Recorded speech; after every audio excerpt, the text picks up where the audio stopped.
안녕하세요. 반갑습니다. 리얼스피 영재아카데미의 박진국 원장입니다. 오늘은요, 대학부서 영재교육원 면접 대비에 대해서 알려드릴게요. 점점 영재원 입시가 진행되고 있는 가운데 대학부서 영재원의 1차 합격자, 서류 전형 합격자가 발표되고 있습니다.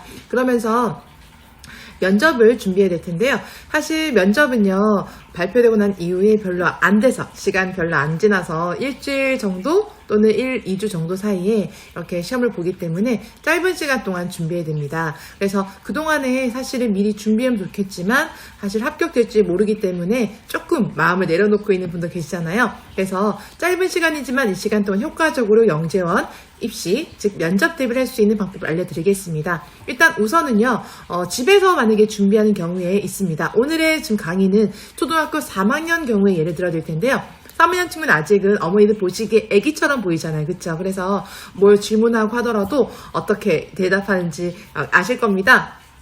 그냥 영재원에서 왜 지원하게 됐냐라고 물어보면은 엄마가 시켜서요. 엄마가 나랑 상의하지 않고 지원했습니다라고 그러니까 솔직하게 얘기한 친구들 있잖아요. 3학년 친구가 아직 어리기 때문에 잘 모르잖아요. 그래서 어머니들이 먼저 영재교육원이 어떤 곳인지 알려주고 지원했다고 얘기하고 한번 도전해보자라고 설득했을 거예요. 하지만 영재교육원에 지원한 동기가 그 내용을 얘기하기보다는 오히려 본인이 영재교육원이 어떤 곳이고 어떤 공부를 하는지에 대해서 좀 알려주시고 그렇게 하게 되면 얼마큼 본인에게 도움을 주는지 또 앞으로 영재교육원을 이제 바탕으로 해서 미래에 앞으로 하고 싶은 일들에 대해서 어떻게 하고 싶은지 그런 부분을 좀 더 구체적으로 꿈을 생각해 보면서 간다면 영재교육원이 정말 우리 친구에게 도움이 된다는 것을 알려줄 수 있을 것입니다.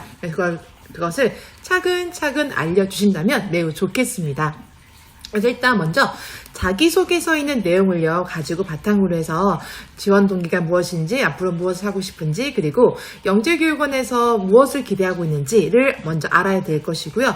두 번째는요 영재교육원의 지원 분야가 이제 3학년 같은 경우에는 보통 수학이랑 과학이랑 융합이 돼 있잖아요. 그래서 수학이든 과학이든 그 분야에 대해서 본인이 어떤 부분에 관심이 있고 무엇을 잘하는지에 대해서 표현할 수 있겠죠.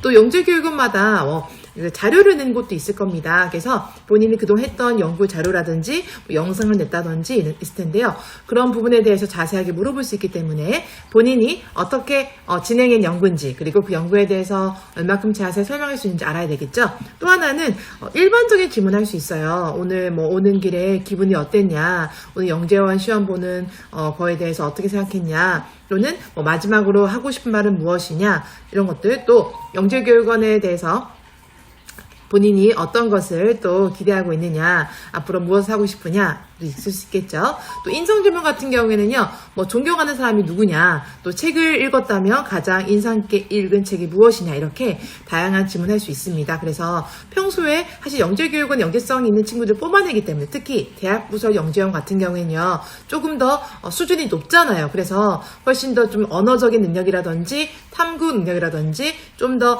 그 고학년과 같이 공부했을 때 소통할 수 있는 능력이라든지 다른 걸 보기 때문에 좀 더 성숙한 친구들이 되긴 합니다. 그래서 제가 직접 영재교육원 다니는 친구들과 수업을 또 하거든요. 이런 수업도 하게 되고 탐구 수업도 할 텐데 그런 수업 하다 보면은 느껴지는 게 있어요. 그러니까 어른과 소통하는 게 조금 남다른 거죠. 약간 어른과 거의 동등한 상태에서 대화를 할 수 있고 또 그 친구도 자기의 본인 생각이 주관이 뚜렷해가지고 본인 생각을 잘 표현하는 그런 친구들이 많습니다. 또 하나는요, 영재교육원 1차 통과했는데 면접 볼 텐데 아이가 너무 말을 잘 못해요 라고 고민하시는 분 계실 건데요.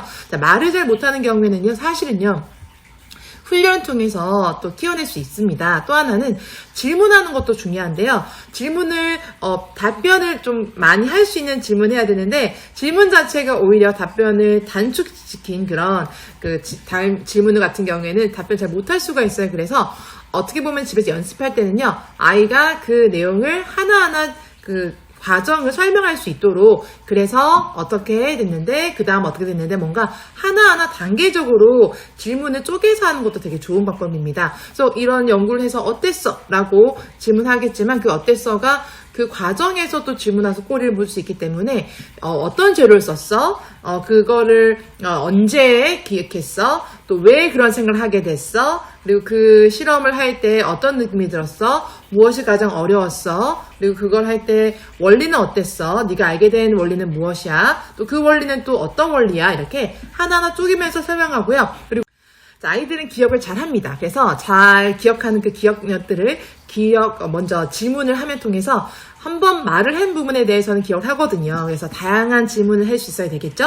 질문하는 내용들을 제가 PPT로 정리한 부분이 있지만 이런 부분에서 좀 추천할 교재가 있습니다. 어떤 교재냐면 제가 앞서서 또 교재 소개했었지만 안쌤 그 문제집도 있고요. 그 다음에 무한상상에 있는 꾸러미 문제집도 있어요. 거기 뒤에 보게 되면 면접 문제들이 나열되어 있습니다. 인성 면접, 창의성 면접, 토론 면접이 있는데 그런 문제가 다 똑같이 나온다는 건 아니지만 이때까지 나왔던 문제들 유형이고요. 그 유형들이 이제 나열됐기 때문에 그 문제들을 좀 더 연습시켜준다면 많은 도움이 될 것입니다. 그래서 보통 이제 인성 면접 같은 경우에 이런 문제 많이 물어보죠. 뭐 자기소개 해보세요. 할 수 있겠죠? 자기소개 어떻게 하냐? 또 영재원에 응시한 이유는 무엇이냐? 자기소개할 때는 보통 뭐 이름 얘기하게 되고 그 다음 이름과 또 소속을 얘기할 텐데 좀 더 돋보이기 위해서는 본인이 어떠한 재능이 있고 또 무엇을 좋아하는지 앞으로 꿈이 뭔지에 대해서 좀 심플하게 또 임팩트 있게 뭔가 단어로 정리해서 얘기하면 너무 좋을 것 같아요. 저 같은 경우에는 저는 사람들이 무한한 잠들을 끌어올려 실현케 하는 신의 촉매 리얼스프입니다 라고 할 것 같아요. 네.